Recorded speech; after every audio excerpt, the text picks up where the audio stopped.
Sima kasali bor oilalarga tavsiyalar.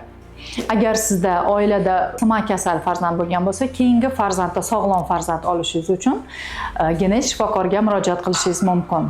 Sima kasalligini homiladorlik davrida aniqlash imkoniyati bor. Bu homiladorlikning 12-haftasida xorion biopsiya tekshiruvini o'tkazib, xorion varsinkalarning genetik tekshiruv natijasida farzandimizning sog'lomligi yoki sog'lom tashuvchiligini bilishimiz mumkin. Sima kasali bor oilalarga tabiiy yo'l bilan homilador bo'lish yoki hozirgi zamonaviy usullardan biri eko yo'li bilan homilador bo'lib, sog'lom farzand olish imkoniyatiga egasiz. Buning uchun SmartGen genetik laboratoriyasida PGTM, PGTA usullarini qo'llangan holda sog'lom farzand olishingiz mumkin.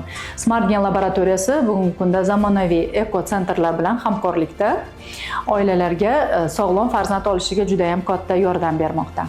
Agar sizda sima farzand bo'lsa, hamda siz sog'lom farzand olishni xohlasangiz, SmartGen laboratoriyasiga mutaxassislarimizga murojaat qilishingiz mumkin.